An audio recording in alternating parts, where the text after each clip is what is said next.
And good evening to all our followers and listeners. This is Federico. This is August the 6th at 8:23 p.m. This is Federico Lyons of States Rights Radio and Seth Hancock of Seth Hancock Reports. And tonight's episode, we've got two segments. One is a continuation on our discussions about knowing your rights on the First Amendment, in particular here tonight, and the second segment will be on the Constitutional Convention, and is not the answer to solve our problems. We're going to be looking at some of the organizations pushing for what is called an Article 5 Convention of the States. So I guess we'll start with the First Amendment issues, and I kind of, this week on my Substack, I've written a few pieces on yet another incident happening at it was a drag event or a pride event in Wisconsin. It was in Watertown, Wisconsin.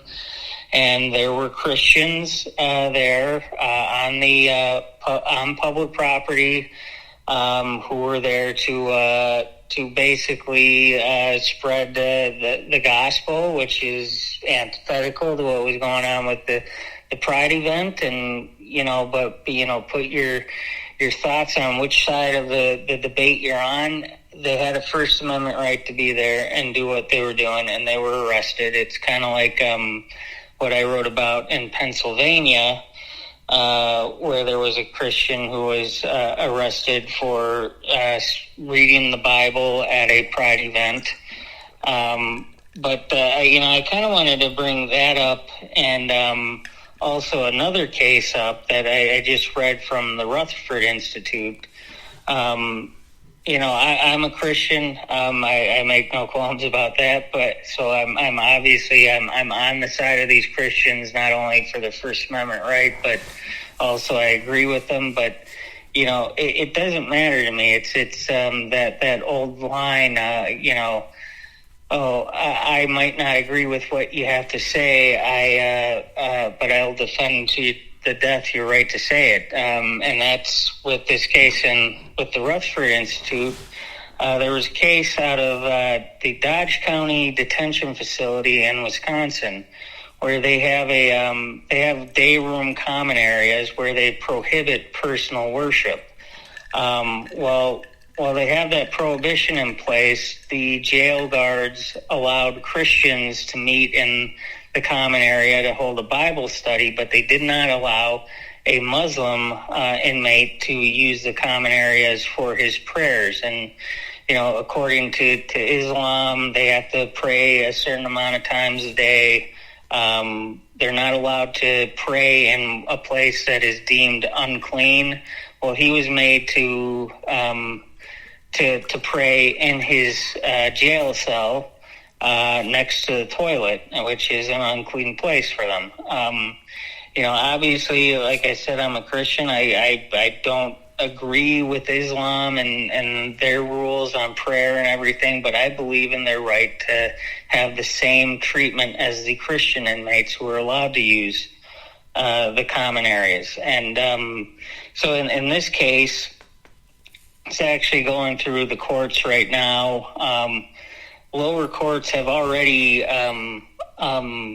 basically ruled that the jail was wrong in not allowing the Muslim inmate access to the common areas, but the lower courts actually gave the jail guards qualified immunity so that they couldn't be punished for their mistreatment of this Muslim inmate. But the Seventh Circuit Court of Appeals stepped in and said, they lost their qualified immunity. They knew what they were doing was wrong, and so the Muslim inmate can sue the guards themselves. And I agree with that ruling.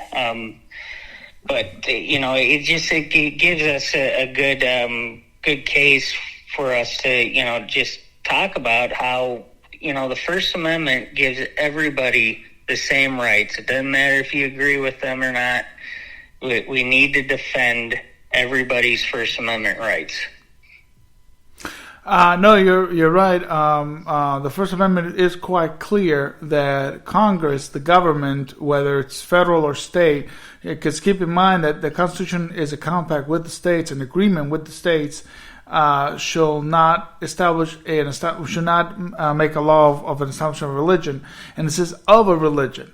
I mean, I was born and raised a Catholic. Now I'm lapsed Catholic, but I'm a Constitution person at first. I put religion aside, and when I see the abuse of giving privilege to one religion and not another, I see a problem, because that's the beauty of this republic, is that, you know, we shouldn't be holding any prejudice, any racism, any bigotry with one person's religion or affiliation.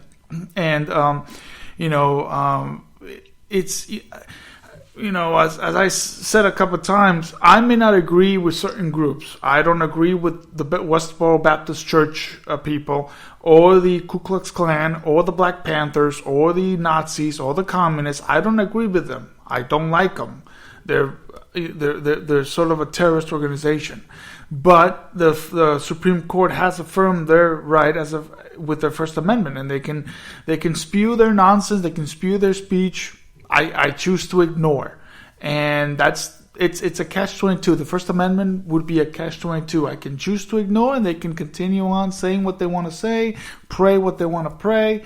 As long as it doesn't bother me, and they got their time, that's fine with me. So in this case, that Seth said up in a Wisconsin communal prison, if they're giving privilege to one religion, they have to give it to another religion. It's just like the 1973 case of Muhammad Ali versus the United States, where he was a conscientious objector that he didn't want to go and fight Vietnam, and that's totally. I mean, that's totally fine. I mean, you know, they gave the rights to the Jehovah's Witnesses, a Christian organization. Why not Muhammad Ali and his Nation of Islam? It is a religion.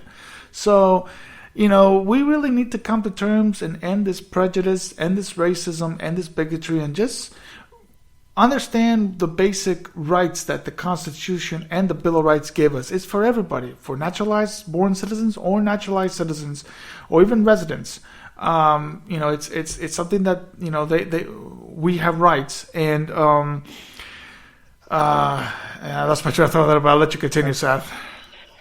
Yeah, you know, I think this is also an important case to discuss, because, you know, we're dealing with inmates, and, you know, I do think if due process is given and you're found to have committed crimes, I believe in, you know, putting people in jail if they've, you know, murdered somebody, stolen, whatever. And you do lose some of your rights, obviously. You lose your freedom of movement when you're in jail. But it's also important because, you know, as much as I think prison is there as part of a punishment, I think it's also rehabilitation, and we need to treat inmates as humans, because that's what they are. They're humans. We can't mistreat them just because they're in jail. And so, like in this case, you know, like I said, they had a prohibition of worship in the day room common areas.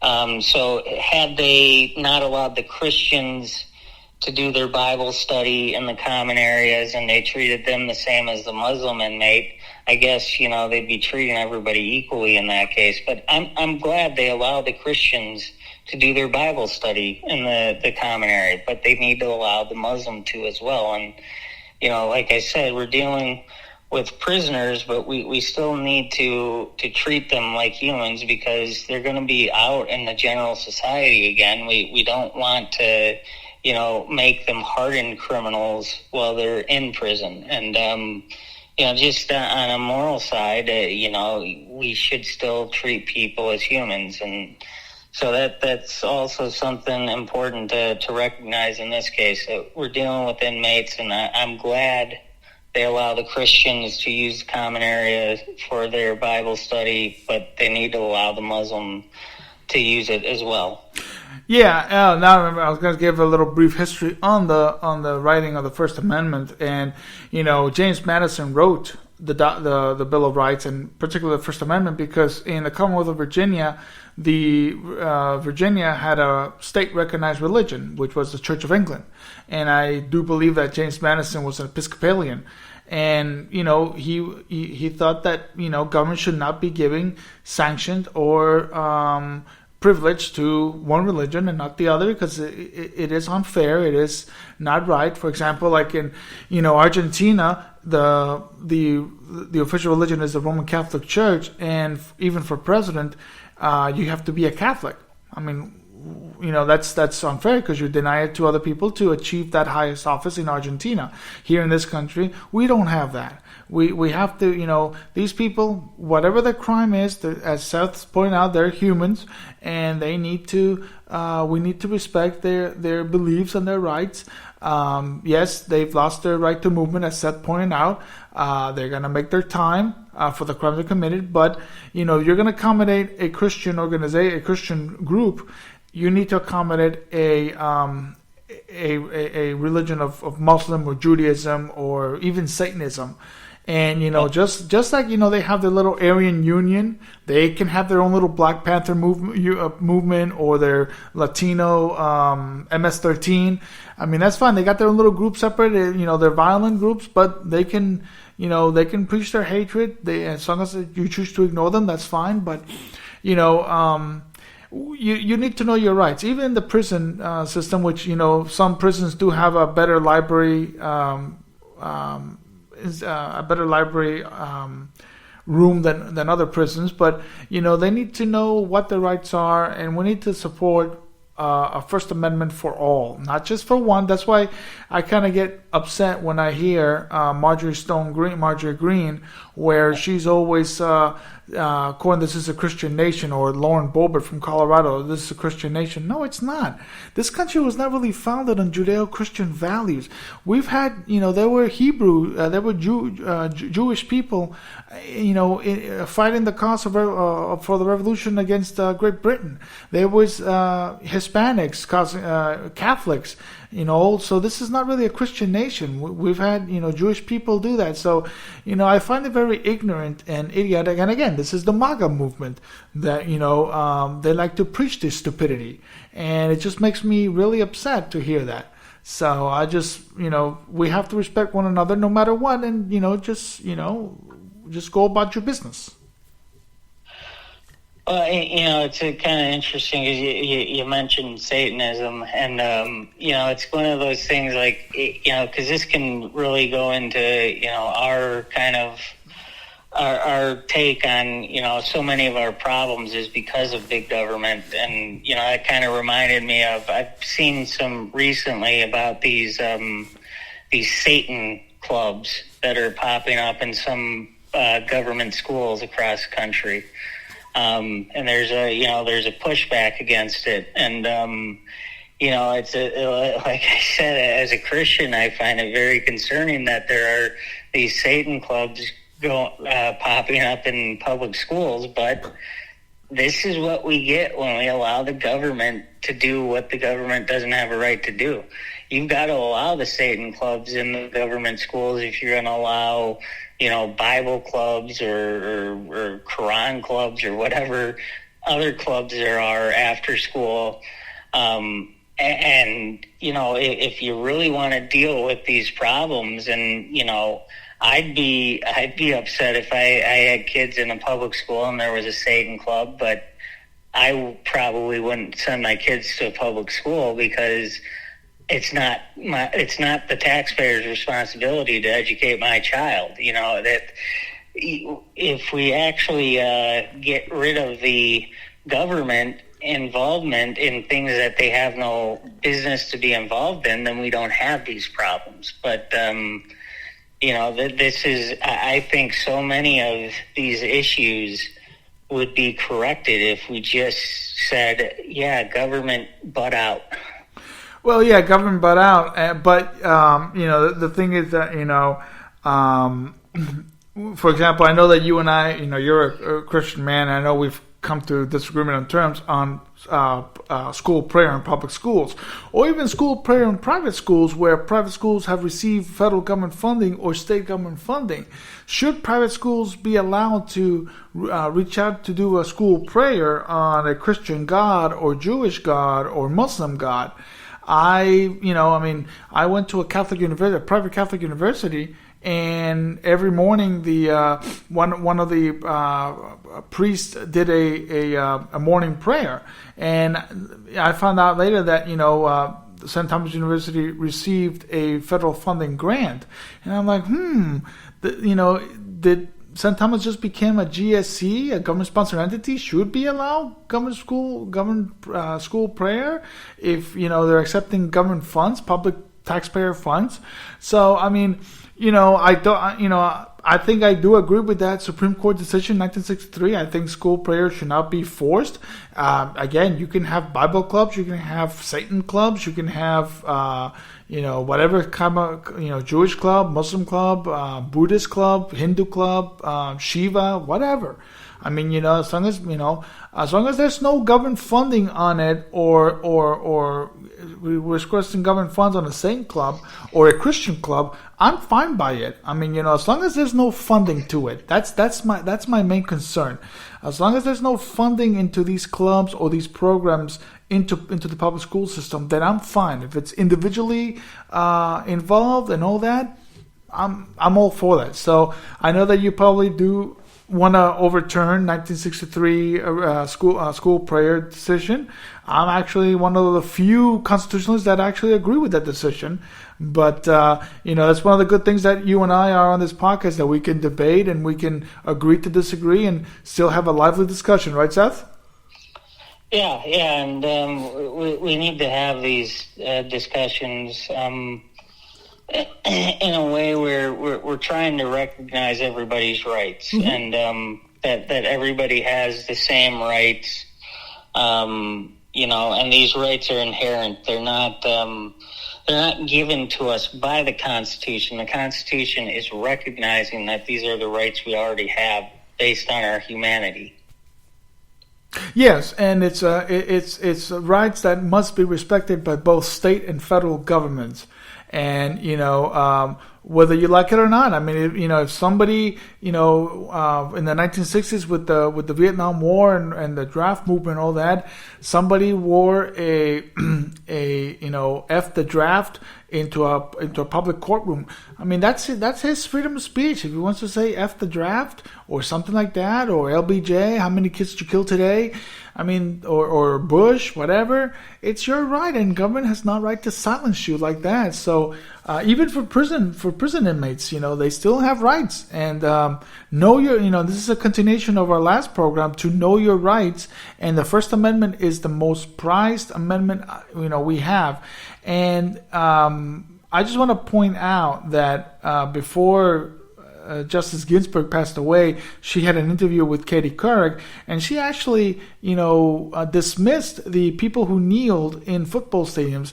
I mean, I rarely watch football. If the Redskins are on the team, then I'll watch a game with the Redskins, but I really don't care if they want to kneel or not kneel or sit. I mean, it's their right to do whatever they want. And when I heard Ginsburg spoke against them, it wouldn't surprise me that she probably voted for Trump in 2020. Because that's what MAGA was preaching. So I mean, it doesn't surprise that Ginsburg would be so adamant against the First Amendment on that. So you gotta respect each other no matter what. So when I see these Trumpers, these MAGA individuals, and yakety yak and starts saying that they should stand and not kneel, if you want to stand, stand. If you want to sit, sit. If you have a bad back and you can't stand, and that's your reason, or you just don't want to, you just don't feel like it, then, the hell with it. But, you cannot be that prejudiced against somebody on his right, on her or her right. Yeah, and that's, really, like I personally, I still like standing for the national anthem and everything, but, I think about the Pledge of Allegiance, which is, an issue that, it really bothers me how so many conservatives love the Pledge of Allegiance, which was written by a socialist. I don't recite the Pledge of Allegiance when I cover a lot of local government, and they always do the Pledge of Allegiance before board meetings. I always stand because I'm not trying to make a political statement. I just don't say the words. I just stand and stay silent because I know the Pledge of Allegiance and that sordid history of that pledge. Well, yeah, that's another thing, Seth. The Pledge of Allegiance. I'm glad you brought that up. Written by a Christian socialist minister. And if you've seen the old images of how people used to kids used to recite the Pledge of Allegiance, they used to give the old Nazi salute. Yeah. So I mean, yeah, no, you're not pledging allegiance to a flag or a president or even a country. You're pledging allegiance to the Constitution and respect the Constitution.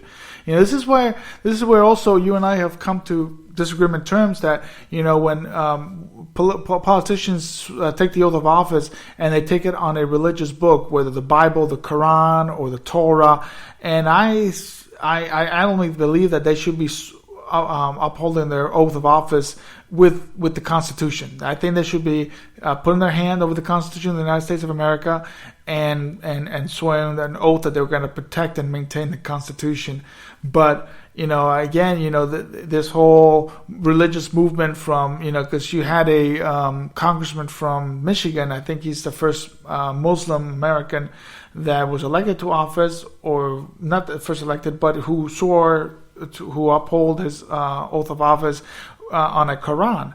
Whether a Quran or a Bible, I think it's wrong, and it should not be in place because they're disavowing the First Amendment on Congress. So very hypocritical on them. So it's a very touchy issue, but we got to respect everybody's rights, and we got to respect the first words on the First Amendment. Congress shall make no law on the establishment of religion. Plain and simple. Religion.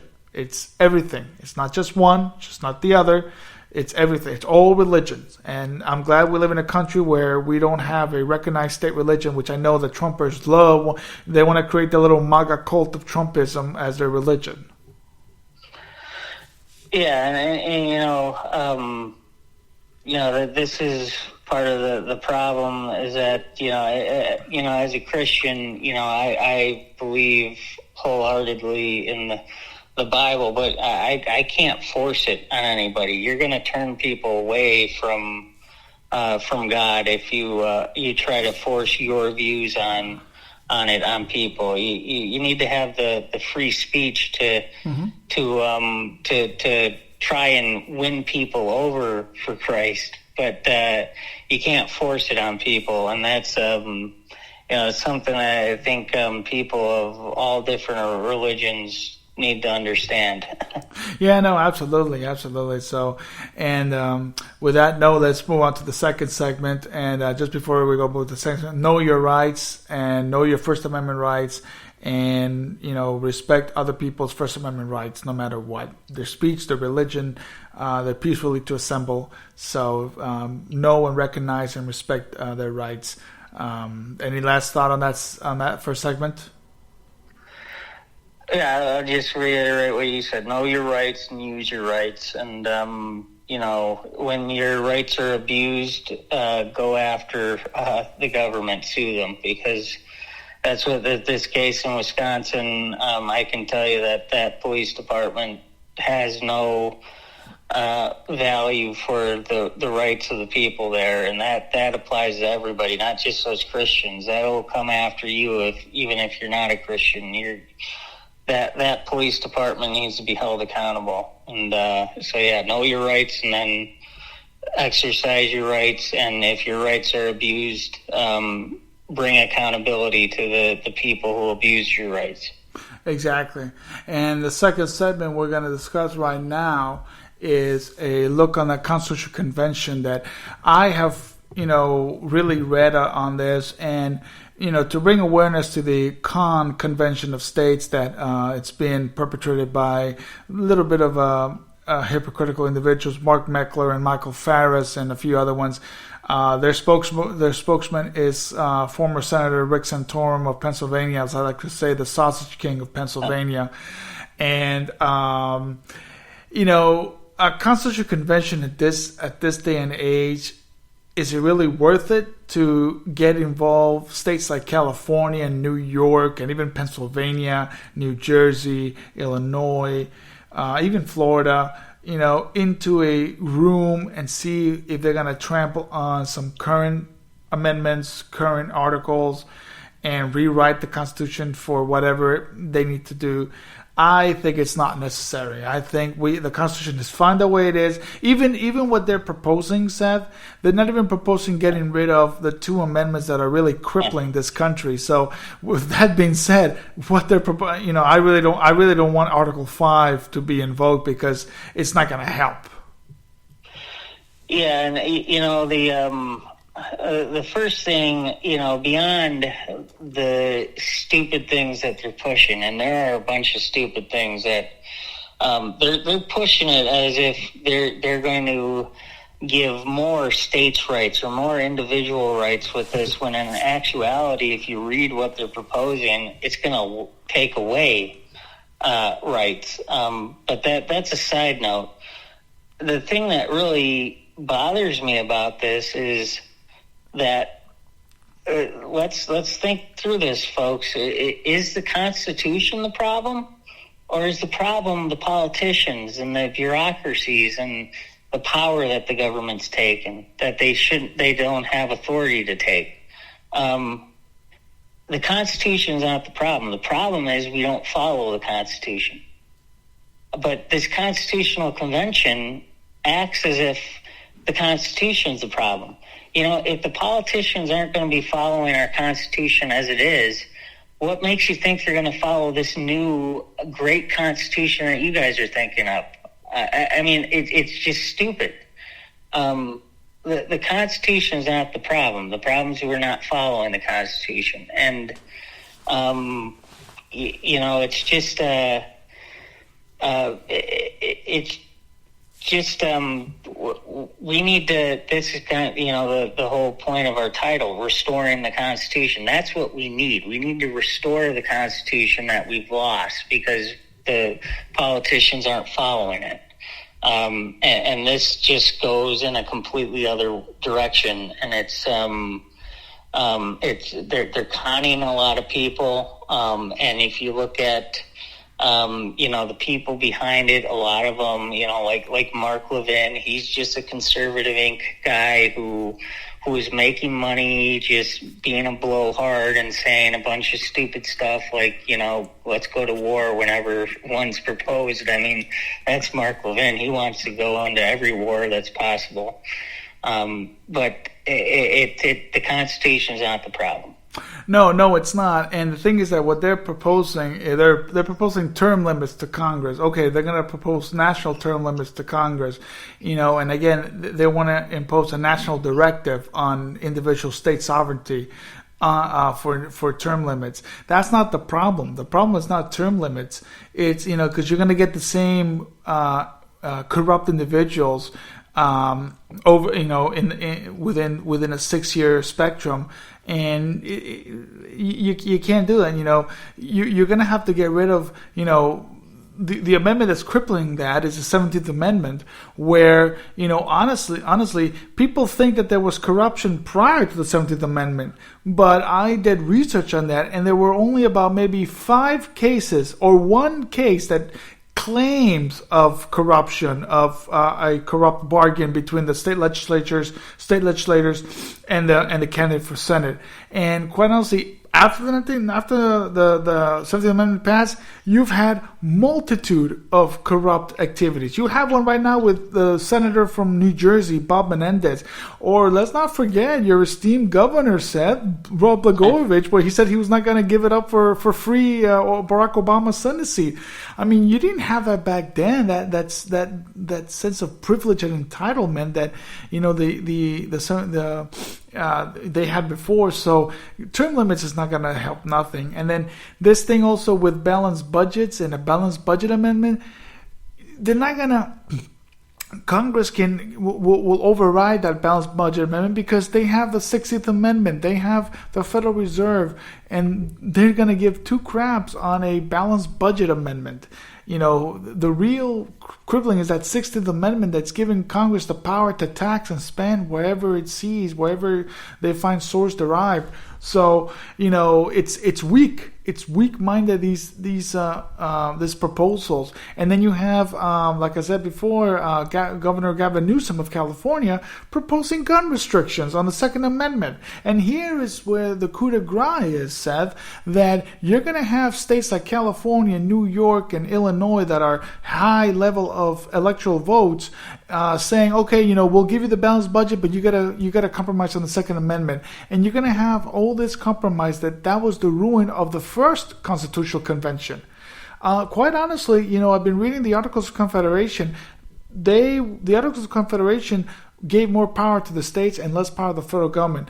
And, but again, with the compromise that back then gave Pennsylvania, New York, and Massachusetts, crippled southern states on accepting the 1787 Constitution. And, we don't need that. We don't need this compromise of, this bewildering, corrupt compromise that it's going to come forth if this ever comes to play, which I don't think it will. But, this is not the way to go to save our republic. Yeah, it's not the way to go. Just like you brought up, you got California. But if we have this constitutional convention, every state's going to send delegates to it. And that means, first off, let's just say it was just all the Republican states. Well, do you trust the Republican leadership? Not really. I don't trust them just as much as I don't trust the Democrats. But let's just say that the Republicans are all saints, which is nonsense. But let's just say that for sake of argument here. They're going to have to go and be with a bunch of Democrat states as well. And there is no way to assure that what we don't get out of it is just a complete communist constitution, or it's nonsense. But like you said about term limits, I don't have a problem with putting term limits in, but it's not a solution. I mean, that's the thing. The problem is that people have careers in politics, and okay, let's put in the term limits, but we keep the same government structure that we have now, where they're involved in every aspect of our lives. The money is flowing through Washington, D.C., and that's the problem. So people are going to have different political careers. You're going to run for Congress, maybe have a couple terms, and they'll run for Senate, have a couple terms, maybe run for president. If they don't work in elected office, they'll work for some of these stupid think tanks and stuff that are just in bed with the politicians. And the problem's the money and power in Washington, D.C. The problem is not that we don't have term limits. I mean, term limits will be useless. I mean, it's just nonsense. But then you look at there's also, people should know that, the Convention of the States is maybe the biggest organization that's trying to push for a constitutional convention, and they're trying to appeal to right-wing people. But there are also left-wing groups, like I found this group Common Cause, which is also pushing for a convention of the states, and they're appealing to left-wing people. And what's happening, because they need 2/3 of the states to join, basically, which there aren't enough Republican states to get that done. There aren't enough Democrat states to get this done. So they're going to work with each other to try and get this done, and everybody's going to be looking to compromise, like you said. But look at the Convention of the States. I'll just give you an idea of one of the things that they're proposing to basically destroy the Second Amendment. Here's a constitutional amendment on the Second Amendment that's being proposed by Robert P. George, who is close to Mark Meckler, and he's involved with Convention of the States.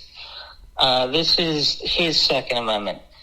Neither the state nor the United States shall make or enforce any law infringing the rights to keep and bear arms of the sort ordinarily used for self-defense and recreational purposes, provided that states in the United States in places subject to its general regulatory authority may enact and enforce reasonable regulations on the bearing of arms and the keeping of arms by persons determined with due process to be dangerous to themselves or others. So right there, destroy the Second Amendment. Right there it says, may enact and enforce reasonable regulations. That does not sound like shall not be infringed. Mm-hmm. That's the exact opposite. This is a con, and people need to know that. These people are not conservatives. They're not for liberty. They're not patriots. They are con men taking your money because, they're selling you a bill of goods that this is going to make things better. No, don't give your money to these con men. No, you're absolutely right. And that's why I said, now you have Gavin Newsom come in with that same kind of strategy. And here comes the compromise of 1787, getting rid of the Articles of Confederation, which was, I think it could have been amended. I think the articles were good articles, gave more power to the states, less power to the federal government. But I think there was room for a better improvement. But yet they came up with this Constitution of 1787. I think, it's the idea of state sovereignty, of individual governance is still there, regardless of what the court says or individual says or Daniel Webster says. But, one thing you mentioned, Seth, is career politicians. And this is something that the Convention of States loves to say, that we would end career politicians. And I said to myself, let me look back. John Quincy Adams was became president in 1824 to 1828 and 1829, and then later he was elected to the as a congressional delegate, congressional representative in the National Congress from Massachusetts. That right there is a career politician, but he was actually doing good for his constituency. You had people like John Calhoun was a U.S. congressman, then became a U.S. senator, then became a vice president, secretary of state. That's a career politician.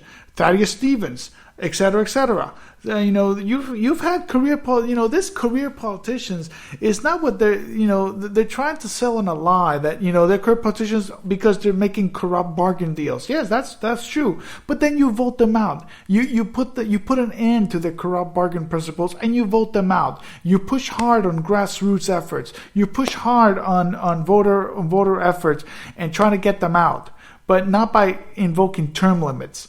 Or national term limits, on national directive on the term limit. So, this whole thing of career politicians, we've had career politicians since the beginning of this republic.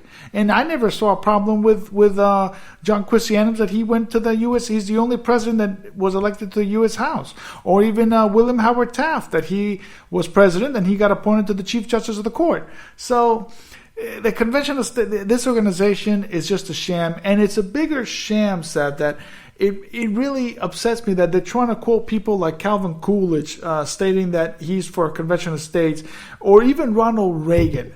And I mean, Ronald Reagan, I know many people like Ronald Reagan, but he was no friend of state sovereignty. The man increased the federal government on immigration naturalization in 1986, gave national amnesty. You think that he would have given rights to the states when he gave a national amnesty? That just infuriates me. I am no liking to Ronald Reagan. I know you probably agree with Ronald Reagan on some issues, and that's fine. But I am no friend of Reagan or Bush or Clinton or Obama or even Trump.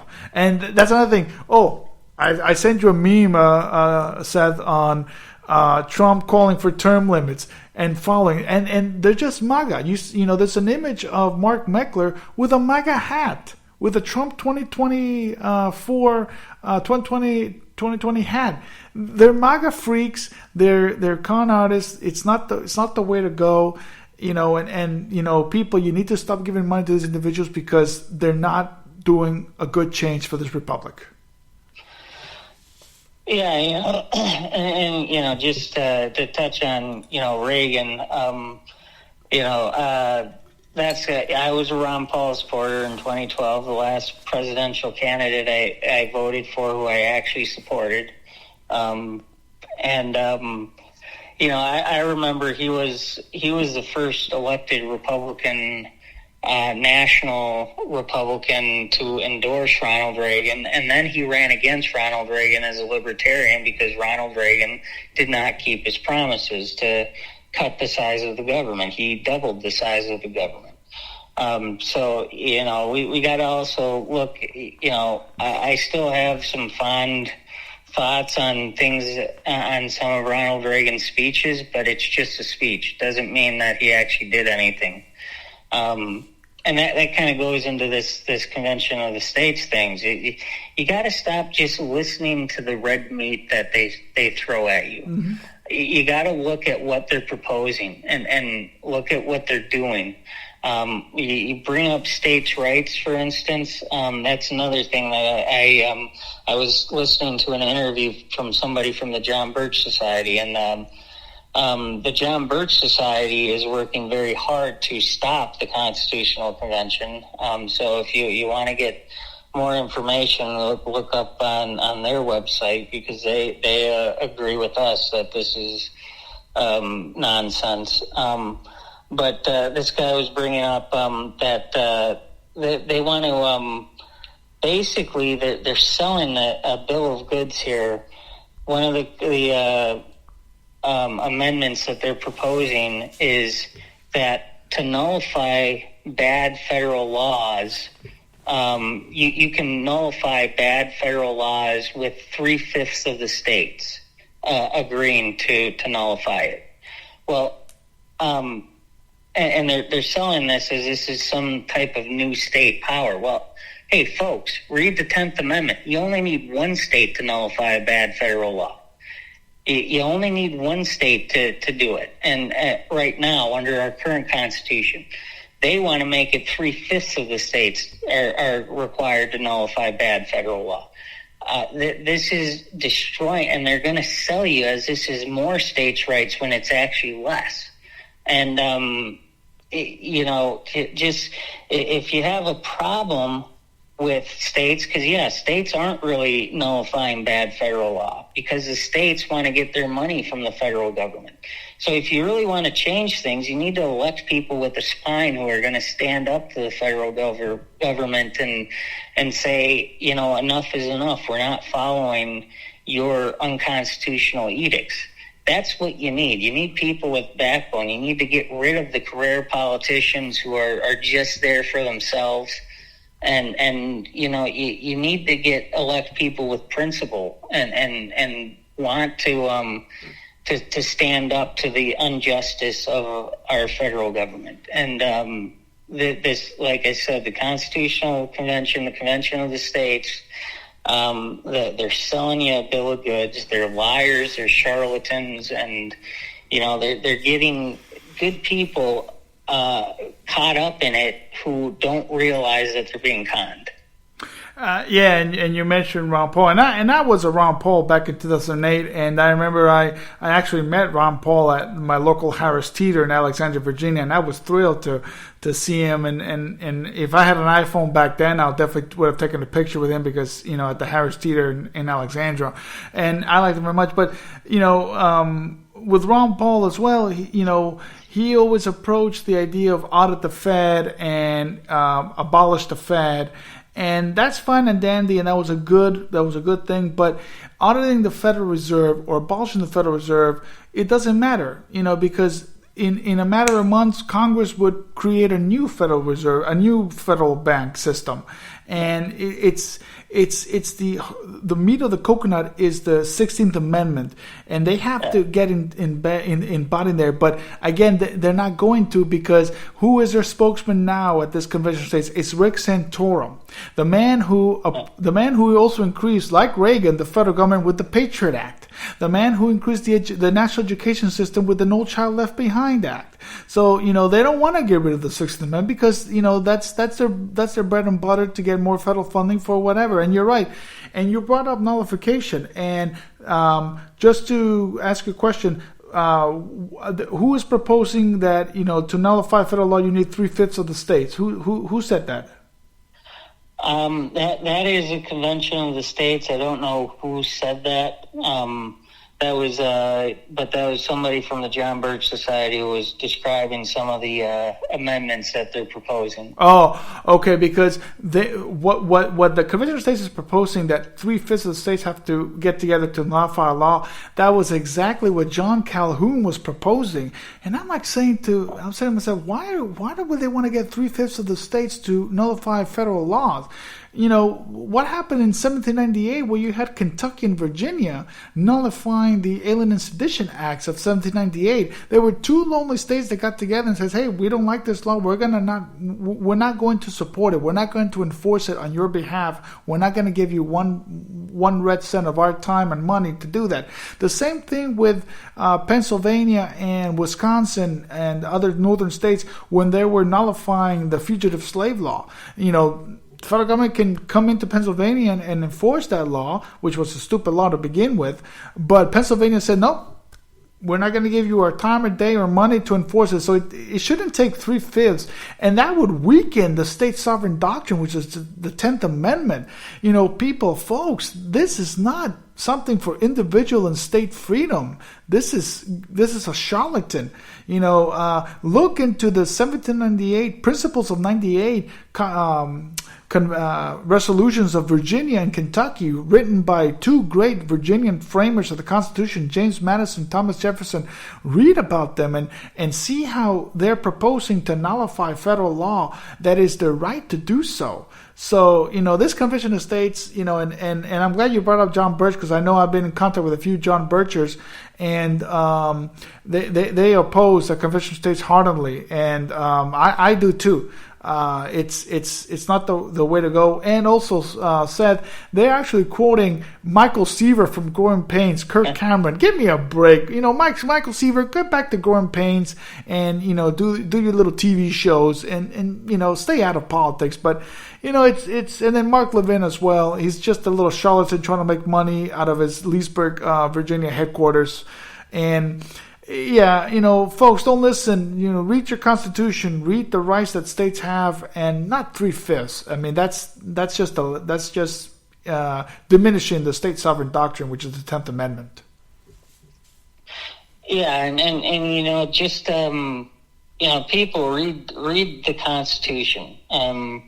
Read it and tell me that the problems that they claim they're going to correct with this constitutional convention, that they can't be corrected with the Constitution as it is. I mean, like the balanced budget amendment and stuff like that. Well, go read the money clauses in the Constitution, and you'll see that a lot of these. You'll see that the problems that we have are not the Constitution. It's that we don't follow it.